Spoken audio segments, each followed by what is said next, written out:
Bonsoir à chacun. Ce qu'on va faire ce soir, notre rencontre va être divisée en deux.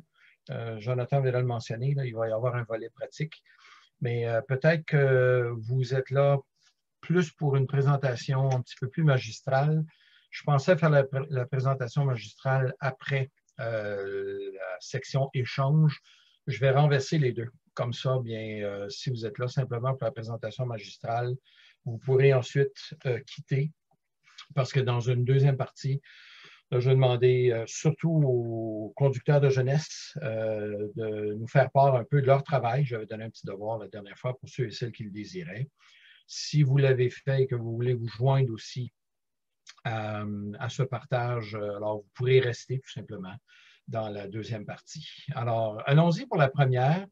Lors de notre première rencontre, on avait surtout regardé comment étudier un texte biblique. Après une assez longue introduction, j'avais abordé la question de comment aborder un texte, comment étudier un texte. Je vais vous parler de certains outils.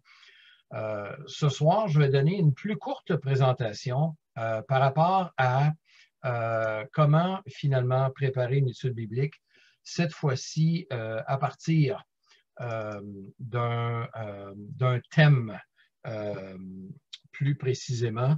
Alors, je vais partir de mon PowerPoint.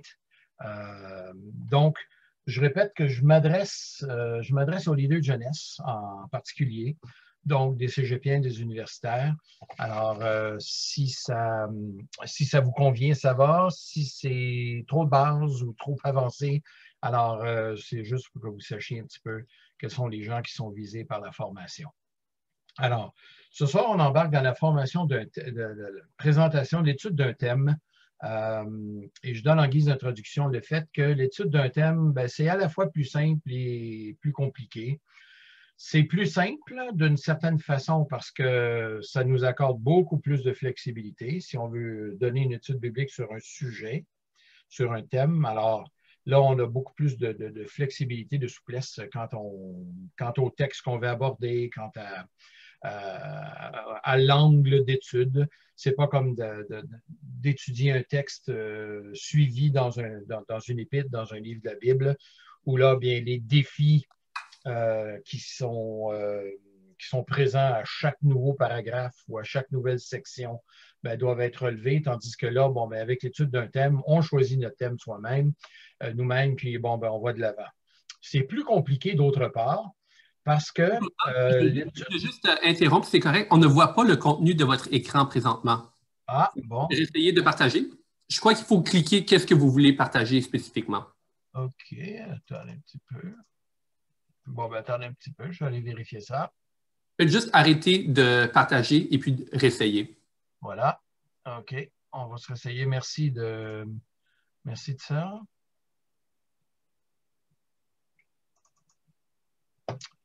Bon, j'espère que vous voyez. Non, toujours pas. Généralement, quand on clique sur partager, ça nous demande qu'est-ce qu'on veut partager exactement. Puis il faut sélectionner l'écran qu'on veut partager. Exact. Habituellement, je n'ai pas de difficulté. Non, vous pouvez me l'envoyer. OK. Je saute une étape. Voilà. Oups, on me dit que c'est en pause.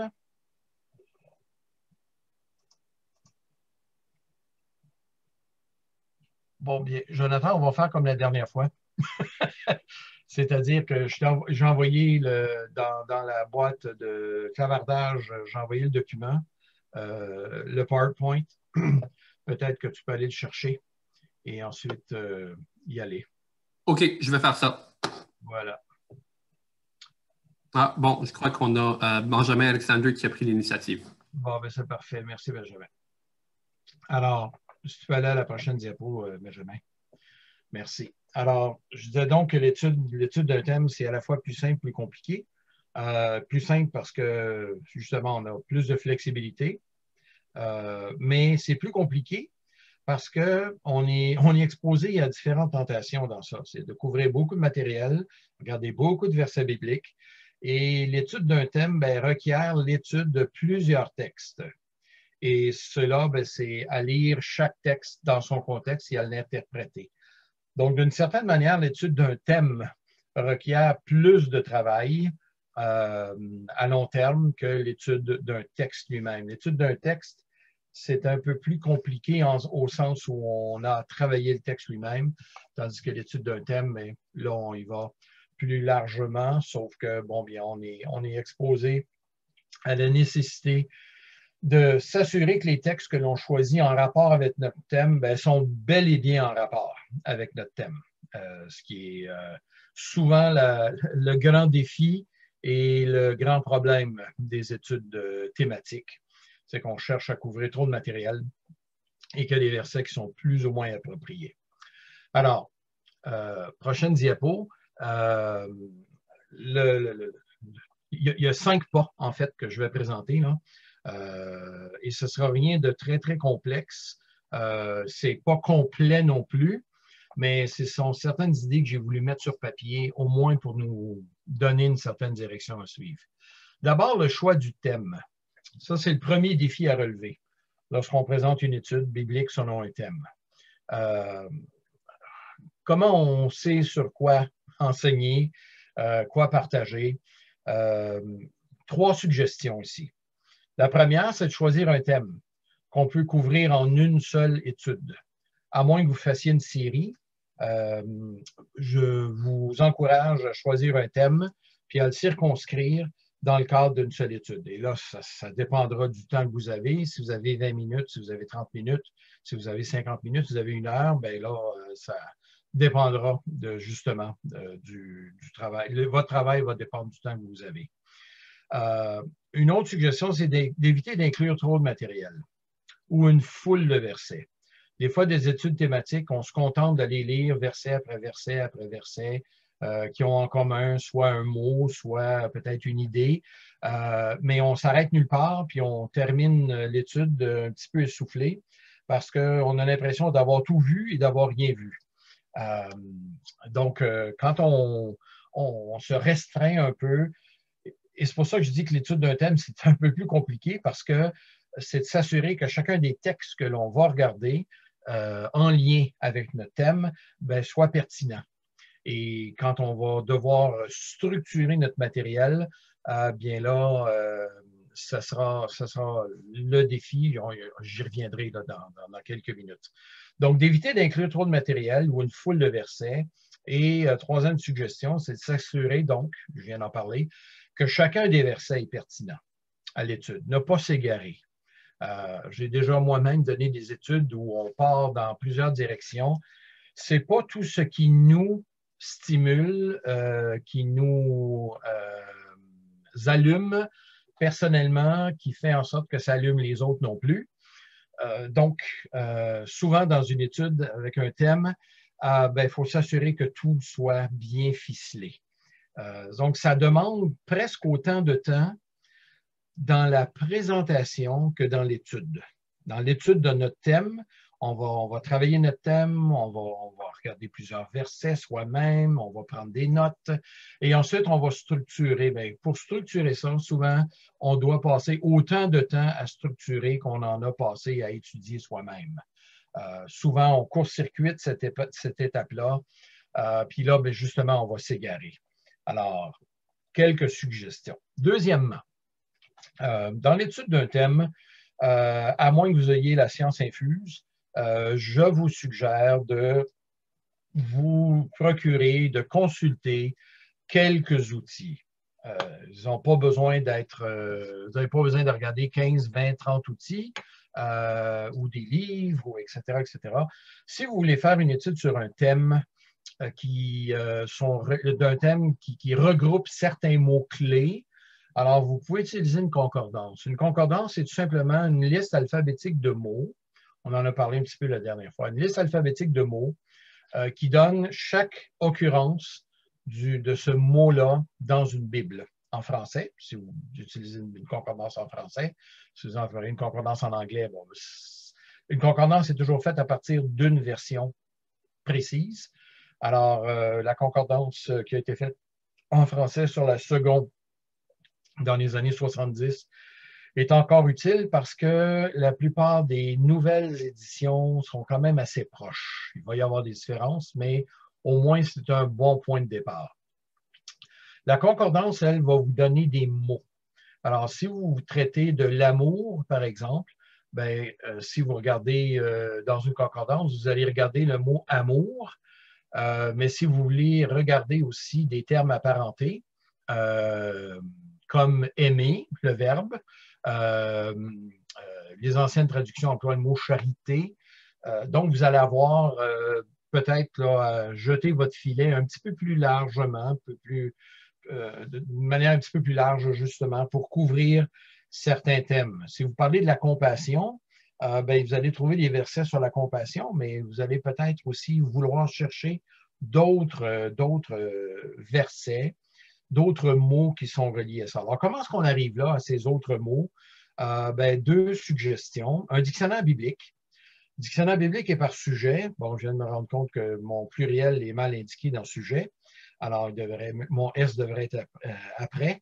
Ça ressemble à un verbe être mal conjugué. Alors, dictionnaire biblique par sujet.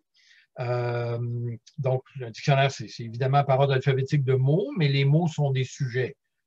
Donc, si vous regardez amour dans un dictionnaire biblique, mais il va vous référer à d'autres versets qui n'ont pas nécessairement le mot amour, mais qui sont reliés. Peut-être qu'un dictionnaire biblique va déjà vous donner le plan d'une étude, l'amour de Dieu pour nous, l'amour les uns pour les autres, l'amour envers le monde, l'amour envers nos ennemis. Ce sont tous des sous-catégories de l'amour que vous allez peut-être trouver dans un dictionnaire biblique. Un index biblique aussi, ça, c'est pas mauvais à avoir. Un index biblique, ça avait été présenté la dernière fois. Un index biblique, comme son titre l'indique, fonctionne par des sujets et non pas par des mots. Alors, l'index biblique, si vous regardez compassion, ben, il va vous donner des références bibliques. Il ne vous donnera pas le contexte, il va simplement vous donner des références. Et d'après ces références, bien là, il va y avoir des sujets qui sont apparentés à l'entrée dans l'index biblique. Mais les versets auxquels il sera fait référence n'ont pas nécessairement le mot en question. Alors, ça nous aide justement à regarder un peu d'autres mots qui pourraient être utiles. Et là, vous pouvez retourner à votre concordance, si vous voulez. Ce n'est pas linéaire, hein, cette vision des choses. Là. Alors, vous pouvez retourner à votre concordance et retrouver d'autres textes qui contiennent d'autres mots qui, eux, seraient apparentés à votre thème. Je vous suggère aussi un dictionnaire de théologie. Que ce soit une théologie du Nouveau Testament ou une théologie de l'Ancien Testament. J'en ai parlé la dernière fois, le dictionnaire de théologie biblique, par exemple, divisé en 3 parties. La partie du milieu, c'est une analyse théologique de chacun des livres de la Bible. Donc, il y a 66 articles dans cette deuxième partie du dictionnaire de théologie biblique. La première partie, ce sont des longs articles thématiques. La troisième partie, ça fonctionne un peu comme un dictionnaire, sauf que là, c'est un dictionnaire théologique. Alors, ce n'est pas un dictionnaire strictement biblique, mais un dictionnaire théologique. Il demeure dans la Bible, mais les thèmes qui sont rattachés à chacune de ces entrées sont limités. Ça ne se veut pas aussi complet qu'un dictionnaire biblique, par exemple. Mais dans un dictionnaire de théologie, vous allez trouver des petites mines d'or. Et c'est souvent un bon raccourci pour... par exemple, si vous regardez, je reviens avec le thème de l'amour, peut-être que dans un dictionnaire de théologie, il va vous diviser l'amour tel que présenté dans les Pentateuques, dans le Pentateuque, ensuite dans les livres les livres historiques, les livres poétiques, les livres prophétiques, ensuite dans les évangiles, ensuite dans les actes, ensuite dans les épîtres de Paul, ensuite, ça c'est bon. Quand on a des dictionnaires de théologie qui fonctionnent en structure de théologie biblique, on nous présente différents corpus littéraires justement comme ça. Il y a d'autres livres aussi qui sont des livres de théologie, plus spécifiquement. Celle de Ladd, George Eldon Ladd en français, Théologie du Nouveau Testament. Les livres de théologie sont plus avancés, sont écrits pour des cégepiens solides, sinon universitaires. Eux fonctionnent par plus grands sujets, mais je dois vous dire que dans ces livres-là, il y a des mines d'or pour des études après études après études. J'enseigne 2 cours, moi, à Toronto, 2 cours de théologie du Nouveau Testament, et les livres que je fais lire à mes étudiants, dont le New Testament Theology de Schreiner, on lit 1 paragraphe, 2 paragraphes dans une section, et puis on a du matériel pour 3-4 études bibliques, tellement c'est riche ce genre de dictionnaire ou de livre de théologie biblique. Si vous voulez aller même un petit peu plus loin, un peu plus spécialisé, bien, vous pouvez toujours travailler à partir de livres chrétiens. Les livres chrétiens, c'est habituellement sur un sujet en particulier. Et vous pouvez lire, parfois, il y a peut-être un chapitre qui va vous intéresser, peut-être tout le livre va vous intéresser. Ma deuxième prédication à vie, ma toute première, je m'en souviens, ma deuxième, ça avait été le résumé d'un livre d'apologétique, de défense de la foi. Et j'avais en fait résumé un livre qui parlait entre autres de la résurrection de Jésus. Ça avait été ma prédication. Très thématique. J'avais donné des arguments en faveur de la résurrection de Jésus, des contre-arguments et des réponses à ces arguments. Bon, ça avait été ma prédication qui était essentiellement thématique. J'avais été édifié, j'espère que l'Assemblée aussi l'avait été, mais à moins de vous taper un livre à chaque fois, c'est peut-être pas la façon la moins chronophage. Ça prend assez de temps de lire un ouvrage et puis d'y travailler. Alors, souvent dans un bon dictionnaire biblique, et là, je n'exclus pas votre lecture personnelle. Je la tiens pour acquis ici, au départ. Alors, en filigrane, dans tout ça, dans tous ces outils, il y a votre propre connaissance de la Bible. Vous lisez, il y a un texte qui attire votre attention, ça vous amène un thème, alors vous pouvez structurer. Ça ici, c'est simplement des outils pour poursuivre, pour suivre quelques pistes, pour vous aider à trouver des textes qui sont apparentés auxquels vous n'auriez peut-être pas pensé ou de vous aider à structurer votre pensée en regardant dans des dictionnaires de théologie.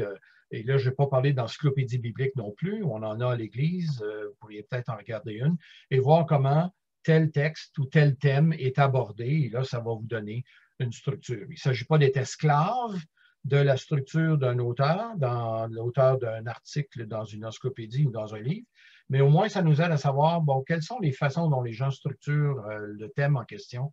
Et ça nous aide. Alors, on est encore pas mal dans la théorie, là, j'en conviens. Alors, allons-y avec le troisième. Vient le moment d'écrire notre plan. On a fait notre recherche, on a regardé des textes, on a regroupé des textes. Trois petits conseils ici avant de vous présenter, ce ne sera pas sur les diapos, mais de vous présenter autre chose. Mais trois conseils ici, c'est qu'on n'a pas besoin de tout couvrir en une seule fois. Des fois, on se sent obligé de tout couvrir, on s'étend et les gens commencent à trouver le temps long. Alors, je ne dis pas qu'il faille ne pas dépasser 10-15 minutes. Il y a des sujets qui sont plus intéressants, d'autres qui sont plus complexes. Alors, on peut décider de s'en garder pour la prochaine fois ou pour dans 2 fois. Donc, il n'y a pas d'obligation à tout couvrir dans une seule fois. Je dois dire qu'avec le temps, je mûris de ce côté-là aussi. Avant, j'avais tendance à compacter mes prédications pour me rendre compte que des fois, j'avais 2 fois trop de matériel. Et l'Église a été bien patiente à travers les années. Un autre conseil, une autre suggestion, c'est d'aller du plus simple au plus complexe. Quand on structure notre étude, peut-être que vous êtes féru de supralapsarianisme. Ça, c'est de savoir comment Dieu a planifié la chute d'Adam et Ève, s'il l'a planifié après ou avant qu'il ait décidé l'élection.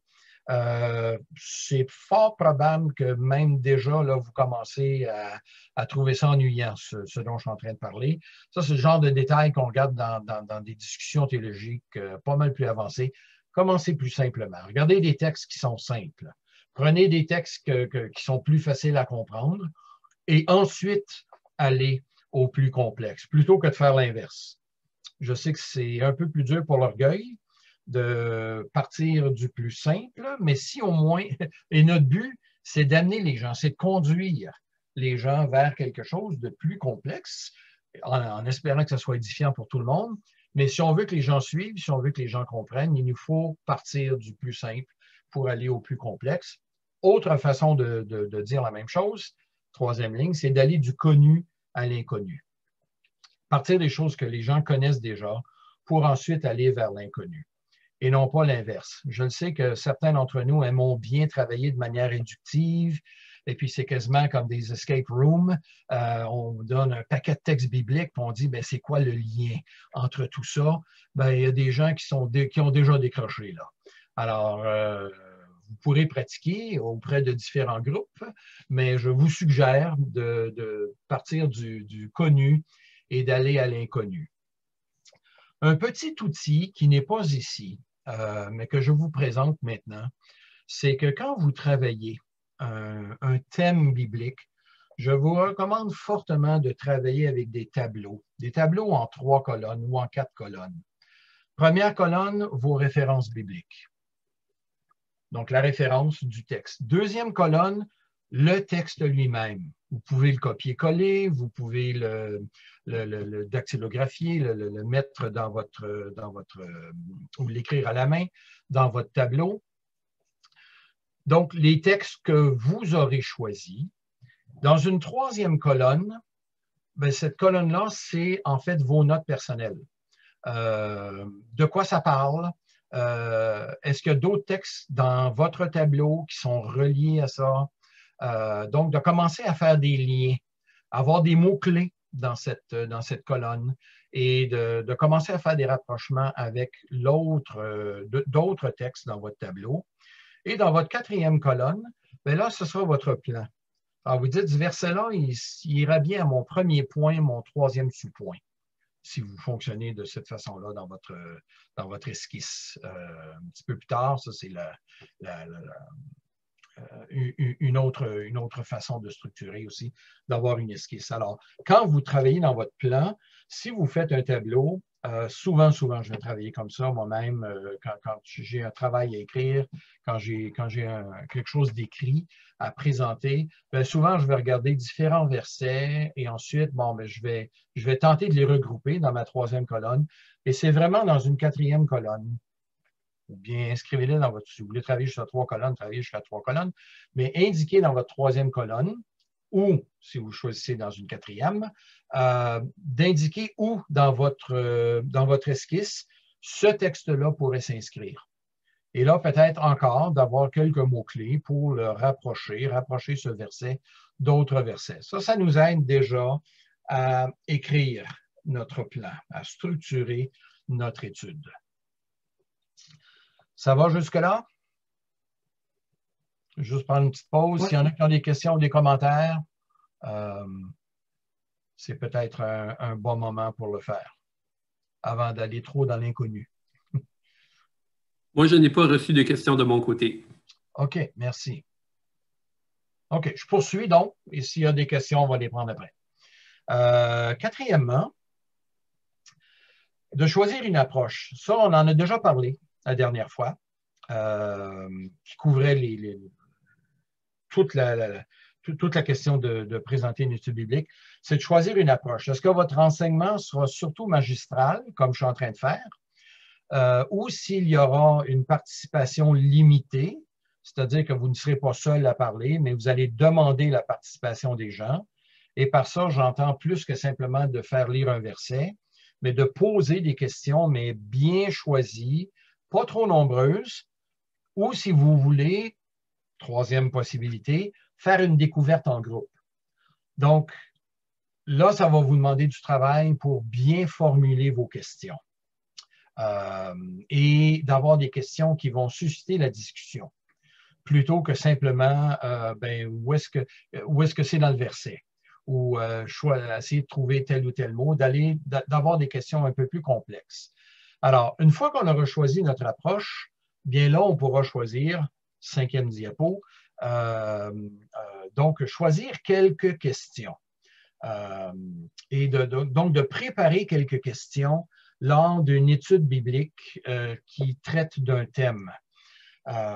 Et je propose ici 4 genres de questions.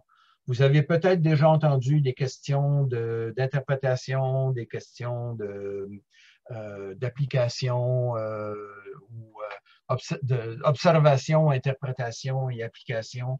Je suis moins à l'aise avec cette division tripartite. J'aime mieux celle-ci. D'abord, des questions de mise en route. celles-là, vous allez probablement les formuler après avoir fait votre travail vous-même. À savoir qu'une fois que vous aurez fait tout votre travail, bien là, ce sera des questions que vous allez poser au groupe simplement pour amener le sujet, soit en amener la pertinence, soit pour susciter l'intérêt. Mais ce genre de questions, c'est pour mettre le groupe en route. Ensuite, des questions de découverte.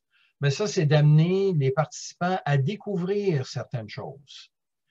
Et ce que vous voulez faire découvrir, ça peut être la présence d'un tel mot, comme ça peut être le lien entre deux paragraphes ou le lien entre deux textes bibliques. Ça peut être un temps de verbe, ça peut être un personnage. Là, les questions de découverte, là, les qui, quoi, quand, où, comment, pourquoi, vous pouvez les inscrire ici. Troisièmement, des questions de synthèse. Questions de synthèse, c'est des questions qui nous amènent à regarder l'ensemble. Donc, dans notre étude, on fait une petite pause et on pose une question qui va faire en sorte qu'on va ramasser les idées. Et c'est souvent une étape qu'on court-circuite. J'en ai déjà parlé de ça, je pense, la dernière fois, mais les questions de synthèse sont là pour nous amener à prendre un petit peu de recul et plutôt que de dire, bon, ben, qu'est-ce qui est dit au sujet de ci, qu'est-ce que le texte dit au sujet de ça. Des questions de synthèse, parfois, c'est ben, qu'est-ce qu'on a vu jusqu'à présent? Comment ces choses-là se structurent-elles? Est-ce qu'il y a des points positifs? Est-ce qu'il y a des points négatifs? Est-ce qu'il y a des contrastes? Donc, on travaille maintenant avec plusieurs textes bibliques ou plusieurs idées en même temps. Les questions de synthèse s'orientent de cette façon-là. Alors, peut-être que c'est nouveau pour vous. Il existe des manuels d'animation de groupe qui font le tour de ce genre de questions. Alors, si vous avez besoin d'aide, je pourrais en suggérer. Il y a un livre qui s'appelle Paroles partagées, qui a été publié jadis par, je ne me souviens plus quelle édition, ceux et celles qui ont travaillé sur les campus, qui avait été exposé à des études bibliques, et comment animer des études bibliques ou comment animer, point. On va vous amener à avoir des questions de synthèse, à vous aider à les formuler. Quatrièmement, des questions liées à l'application. Alors ça, c'est, bon, comment est-ce qu'on va appliquer ce texte-là? Quels sont les défis particuliers? Quels sont les empêchements? Quelles sont les motivations qui vont nous amener à appliquer? Comment on va faire ça? Pourquoi on va faire ça? Dans quel but? Qu'est-ce qui nous motive? Qu'est-ce qui nous empêche? Alors, ce sont toutes des questions qui sont liées à l'application. Je vais assez rapidement dans ça. Alors, en guise de conclusion pour cette première partie, une des choses que l'on peut faire, si c'est en forgeant qu'on devient forgeron, alors n'hésitez pas à demander de la rétroaction de la part de quelques personnes. Faites-le pas tout en groupe, sinon vous allez avoir l'air de quelqu'un qui cherche des compliments, là. Mais, ou au contraire, vous allez vous exposer beaucoup trop. Mais demandez de la rétroaction de la part d'une ou deux personnes à qui vous aurez peut-être demandé au préalable de vous fournir ce genre de rétroaction.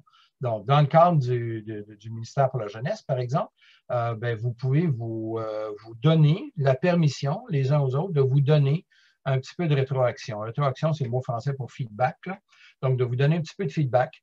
Encore là, 3 suggestions dans le feedback, dans la rétroaction que vous allez donner aux autres. D'être constructif dans vos commentaires. Plutôt que de dire c'était trop long, ben, de dire c'était pas mal détaillé. Donc, de le faire de manière constructive. Il y a moyen de le faire sans être hypocrite, mais assurez-vous d'être vrai dans vos commentaires. Soulignez les bons points. Souvent, quand on demande la rétroaction, ou bien on a juste du positif, puis personne n'ose nous donner du négatif, et le premier qui donne un commentaire de correction a l'impression d'amener des stalactites de glace dans la conversation. Alors, pour favoriser ça, donc d'être constructif dans nos commentaires, de souligner les bons points, mais petite suggestion, de vous d'émettre une amélioration à apporter. Surtout si vous le faites en groupe de 4, 5, 6 leaders jeunesse et que chacun vous apportez votre grain de sel dans l'évaluation.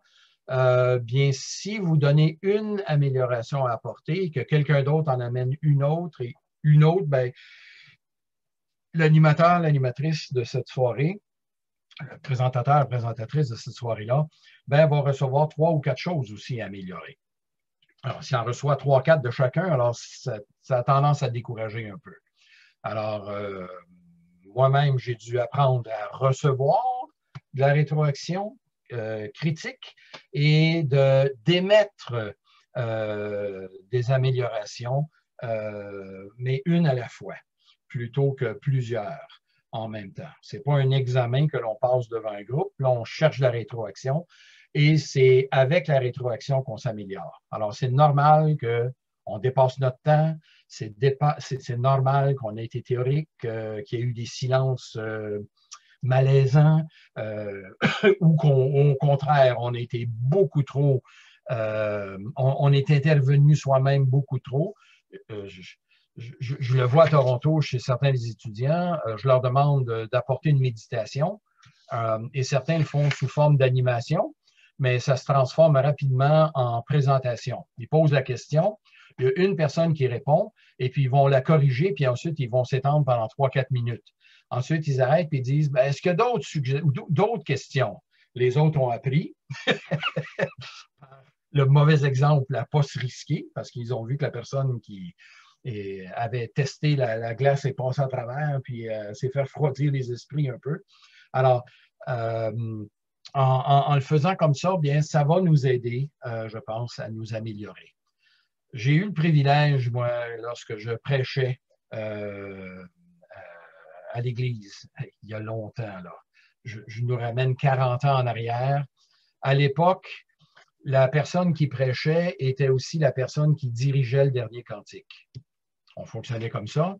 Et donc, quand je prêchais, je conduisais le dernier cantique. Et qui jouait du piano la plupart du temps? M. Carson. Et M. Carson avait été pasteur pendant des années. Il avait une formation biblique pas mal plus avancée que la mienne. Souvent, il était le premier à qui je parlais. En fait, il venait me voir après et des fois, il le faisait sous forme de questions. Des fois, il le faisait sous forme d'un commentaire.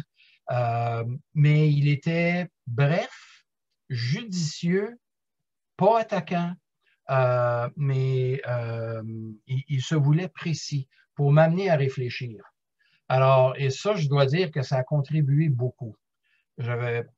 Quand je prêchais, je n'avais pas l'impression de passer un examen à chaque fois, mais je m'attendais à ce qu'il vienne me donner un commentaire. Parfois, il n'y avait aucune critique, parfois le commentaire était positif. Alors, je flottais jusqu'au milieu de la semaine.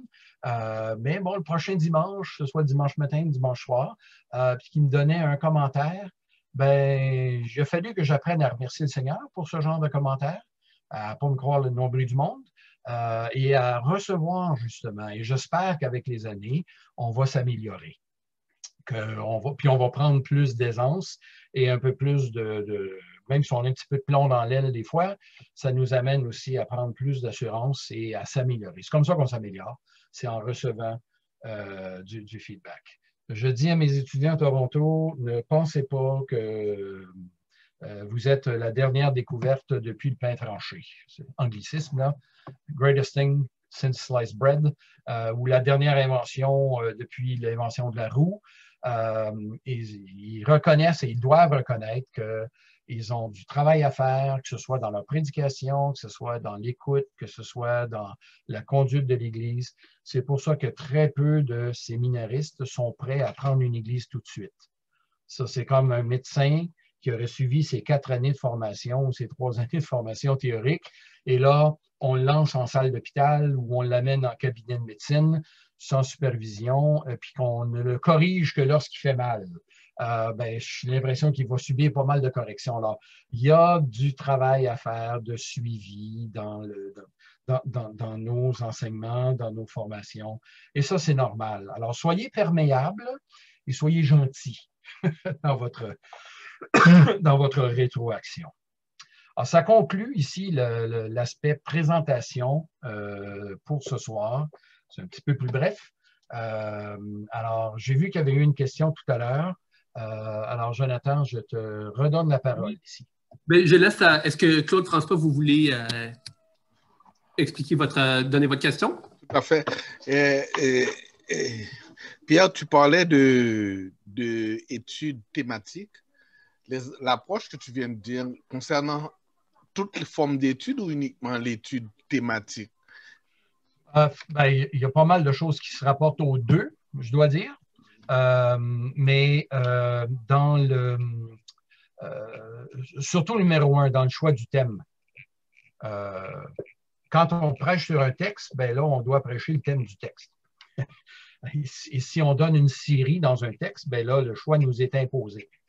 Parce que là, pas le choix, le thème nous est imposé, parce que là, on doit travailler avec ce qui est dans le texte. Tandis que dans une étude thématique, ben là, on a le choix du thème. Alors, le premier point touchait ça. J'en conviens qu'il y a pas mal de choses ici qui s'appliquent aussi à l'étude par texte. Alors, c'est un petit peu un modèle hybride qu'on présente. Là. Oui. OK, merci. Bonne question, oui. Est-ce que nous avons d'autres questions? Vous pouvez simplement ouvrir votre micro et les poser.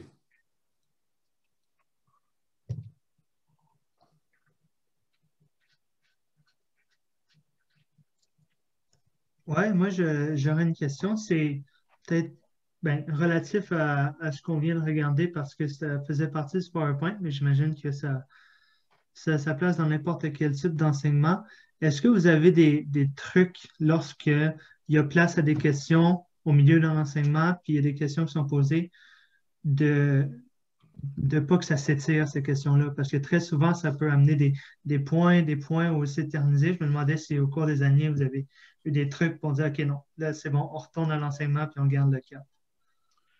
Ça dépend beaucoup de notre personnalité.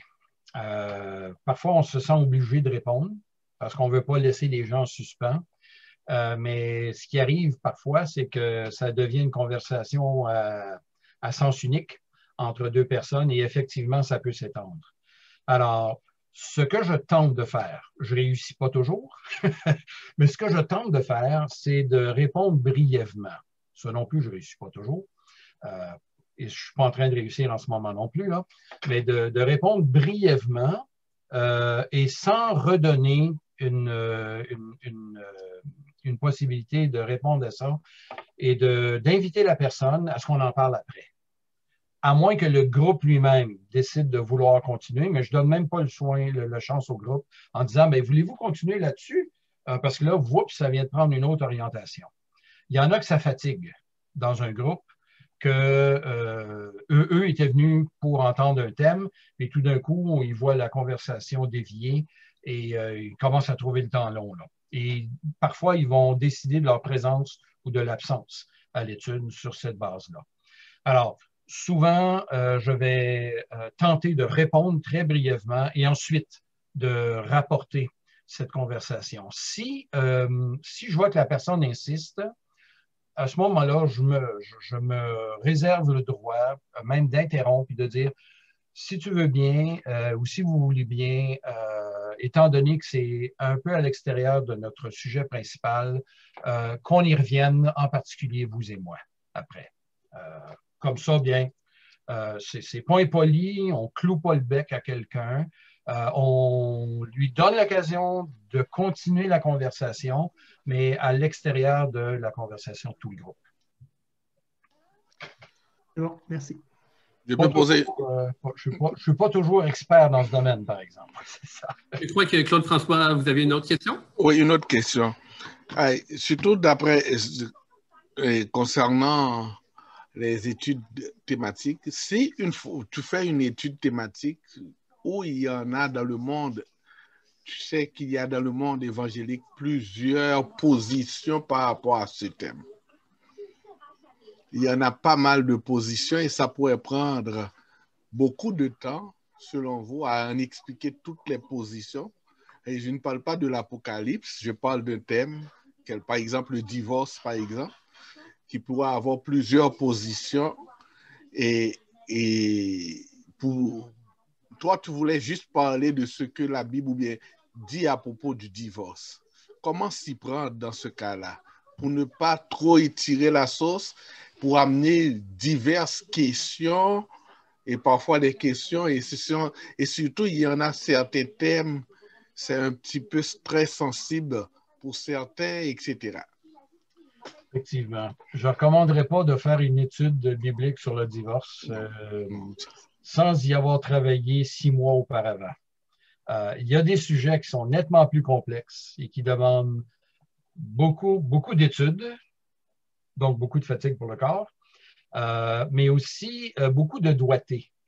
Parce quand on parle de questions de divorce, de remariage, on ne travaille pas avec des cas, là. On travaille avec des gens, des personnes. Donc ça, c'est le genre de sujet qu'il nous faut tôt ou tard aborder. Il n'y a pas d'hésitation de ce côté-là. Mais d'autre part, il y a des contextes pour le faire aussi. Il y a des sujets sur lesquels on peut s'étendre en plus d'une rencontre. Donc, s'il est question de divorce, par exemple, et de remariage, bien, souvent, ça prend toute une conférence.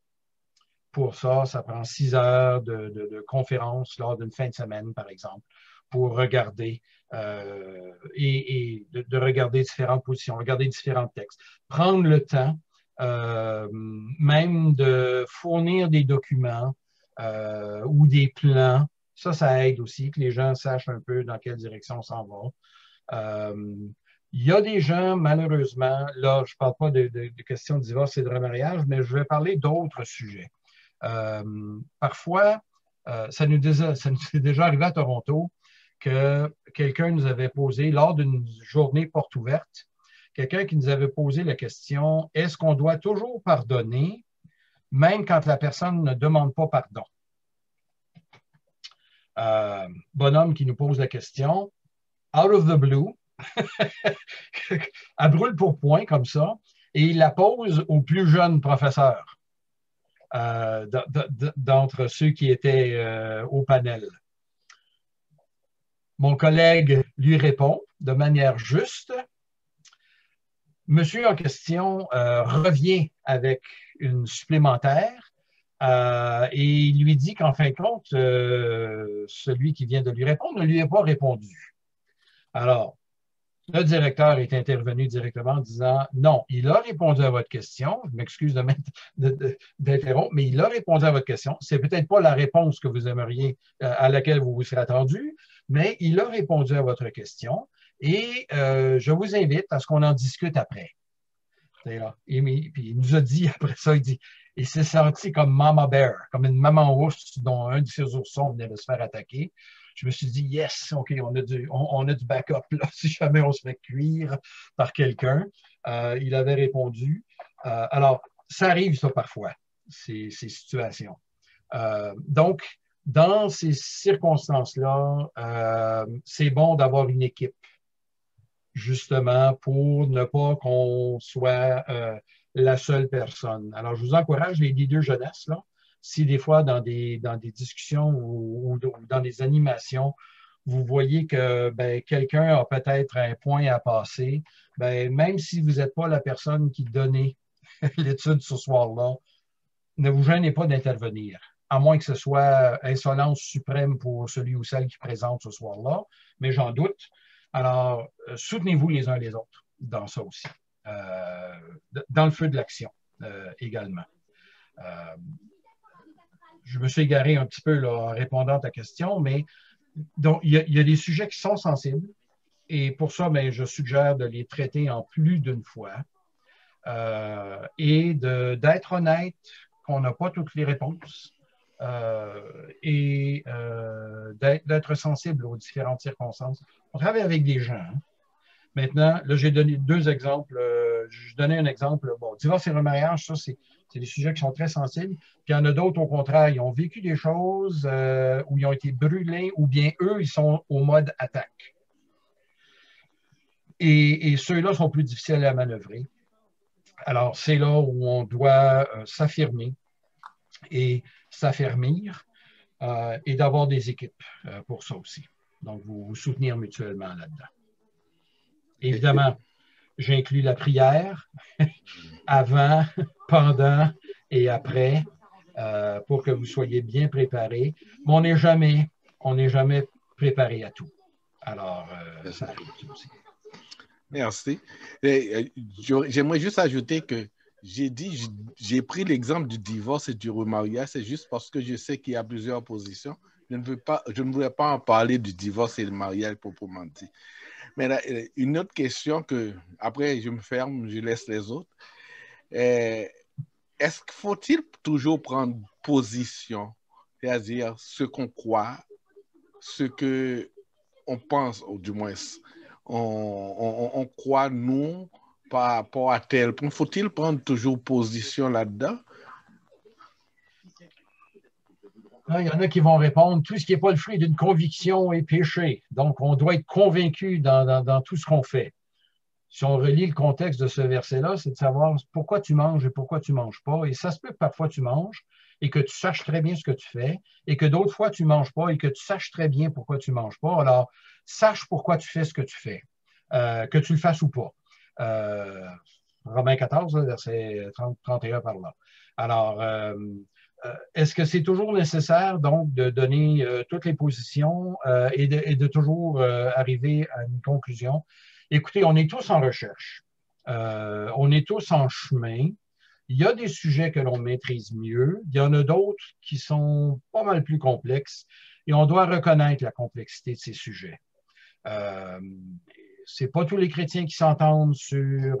bon, je vais prendre l'élection. Élection prédestination. Bien que j'ai des convictions de plus en plus profondes là-dessus et la compréhension de certains textes bibliques, je n'avais pas cette compréhension-là il y a des années. Et si on m'était arrivé en me présentant un petit Joe connaissant qui avait la réponse à toutes mes questions puis qui était pour me bouffer, j'aurais pas trouvé ça très, très encourageant. Et malheureusement, certains ont c'est pas un don spirituel, mais c'est un don charnel de vouloir toujours convaincre tout le monde, même s'ils n'ont pas raison. Je pense qu'on a besoin d'une dose d'humilité, une bonne qualité à avoir ici. Aussi, de laisser les autres faire leur chemin. Ça se peut que ce qu'ils croient, cette personne-là, on ne soit pas en accord avec, pour des bonnes raisons bibliques, mais ce n'est pas nécessairement à moi de le convaincre non plus, pas ce soir. Ça peut être une autre fois, ça peut être dans une conversation en privé, de ne pas être pugnace, de vouloir gagner à tout prix. D'autre part, est-ce que ça vaut la peine d'expliquer différentes positions? Je reviens un petit peu à ta question de tantôt aussi. Je pense qu'à un moment donné, il nous faut aborder différentes approches, ne serait-ce que pour les comprendre et puis s'assurer que les gens dans l'Église reconnaissent, qu'ils ne fassent pas juste gober ce qu'on dit, mais qu'ils puissent se faire une idée aussi. Et la raison pour laquelle on enseigne, c'est beaucoup plus pour équiper les gens à eux-mêmes grandir et eux-mêmes être équipés et non pas toujours dépendre de nous. Donc, le Seigneur peut nous donner un rôle de leader, il peut nous donner un rôle d'enseignant, il peut nous donner un rôle d'influenceur dans un groupe. Gloire à Dieu, à nous de bien l'utiliser, mais on n'a pas toujours le même rôle envers tout le monde. D'une part, ça dépend aussi du groupe dans lequel on est. Donc, est-ce que je dois toujours donner ma position? Je pense qu'à un moment donné, oui, mais de le faire avec humilité. Puis, je n'ai pas besoin de toujours expliquer qu'un texte peut être interprété de 5 façons différentes pour mélanger tout le monde. Ça m'est déjà arrivé de présenter 2-3 positions dans une prédication, par exemple, et de dire celle que je préférais, mais d'être bref là-dessus. Parce que plus on s'étend, plus on s'embourbe. Si je peux poser une question en suivi à ça. Oui. Dans le contexte de la jeunesse, il arrive qu'il y a certains sujets sur lesquels les parents des jeunes ont peut-être différentes perspectives. Mm-hmm. Par exemple, l'alcool, la célébration ou la participation d'une forme ou d'une autre à une fête comme l'Halloween ou même la célébration de Noël. Tout le monde n'a pas les mêmes convictions. Comment est-ce qu'on devrait naviguer ça lorsqu'on essaie de répondre peut-être à des questions des jeunes en sachant que d'autres dans la salle ont des parents avec des convictions différentes? Avec humilité, douceur et y aller sous forme de questions, d'aller chercher, une suggestion que je fais ici, là, d'aller peut-être chercher justement les différentes approches et d'amener les gens, de les conduire dans cette conversation-là. On peut décider soi-même d'être très direct et de dire, voyons donc, ça n'a pas d'allure. N'as-tu pas lu? Et de confronter, ou au contraire, si on voit que quelqu'un est trop engoncé là, dans sa position, il n'y a rien de mal non plus de dire à ces gens-là, écoutez, je nous encourage à un petit peu plus d'ouverture et un peu plus de respect dans nos commentaires, parce qu'effectivement, on ne sera jamais tous d'accord sur tout.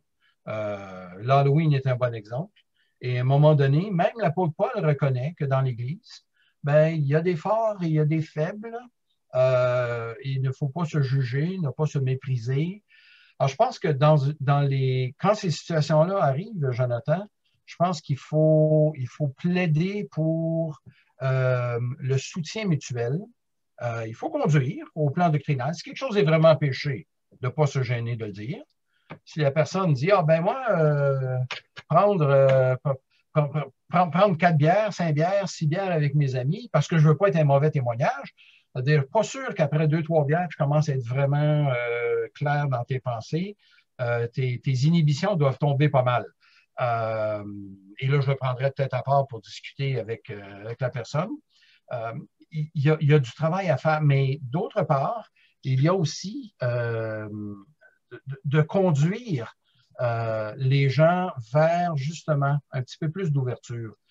Quand je suis venu au Seigneur, je dois dire qu'il y avait des éléments dans la jeunesse qui venaient de familles qui étaient très blancs ou noirs dans leur position. C'était tout l'un ou tout l'autre.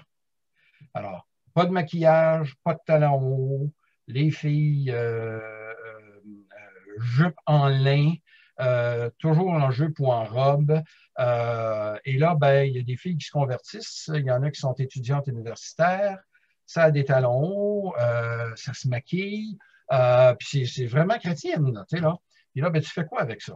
Tu leur imposes une conversion culturelle ou tu navigues plus dans le cœur et de travailler au plan des attitudes. Ça m'amène au livre de Tip qui s'adresse aux parents, en fait, pour l'éducation de leurs enfants. Et plutôt d'essayer de changer les comportements, il dit beaucoup plus de travailler avec le cœur. Alors, dans un groupe de jeunes de 12-17 ans, ils n'ont pas le cœur tout formé encore.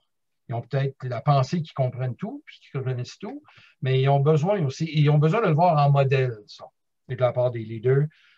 Une patience, une ouverture, un soutien mutuel, plus que des réponses sèches. À moins que la chose soit péchée, et là, ben, on y va avec l'autorité de la parole de Dieu. Puis on dit, ben, ça, c'est ce que la Bible enseigne là-dessus, dans les versets clairs. Ouais. J'espère que je réponds. Oui, je crois que ça répond à la question. Ouais. Il y a d'autres questions, M. François? Non, juste j'allais dire, ne serait-ce pas aussi sage aussi d'aller trouver, parce qu'il y a des points que c'est plus culturel que péché, ce serait sage aussi d'en parler à des gens qui connaissent les cultures sur ces points pour trouver, pour avoir une idée, pourquoi telle famille ou telle autre ne veut pas célébrer. Par exemple, tu as pris l'Halloween. En Haïti, on ne veut pas ça parce que c'est purement la fête des morts qui est réservée aux vaudouisants. Mm-hmm. Donc, c'est pour cela que peut-être que ce serait sage aussi et d'en parler à d'autres personnes qu'ils connaissent pour savoir et pour voir et pour avoir une idée, pour voir comment aborder ces choses-là. C'est une excellente suggestion, oui, oui. Surtout que notre démographie des 12-17 en ce moment est à majorité haïtienne, africaine. Alors, il y a des sensibilités qui viennent des cultures auxquelles nous, on n'est peut-être pas conscients. Je vous donne un autre exemple tiré d'une discussion que j'ai eue avec, encore là, M. Carson, dans le temps. Il me demandait un conseil. Un bonhomme de 70 ans qui demande à un bonhomme, un petit jeune de 20-25 ans. il se demandait si dans le cadre du repas du Seigneur, il ne pourrait pas prendre les éléments et en remerciant Dieu de les élever. Je dis, si vous faites ça, je dis pour la bande d'anciens catholiques qui sont ici dans l'Église, la première image qui va nous venir, c'est l'offertoire. Je dis, ça, c'est la première image qui va nous venir, même si ce n'est pas du tout ce que vous avez, parce que lui, il venait pas d'un milieu catholique, mais je dis, pour nous, ça sera immédiatement ça. Il l'a jamais fait.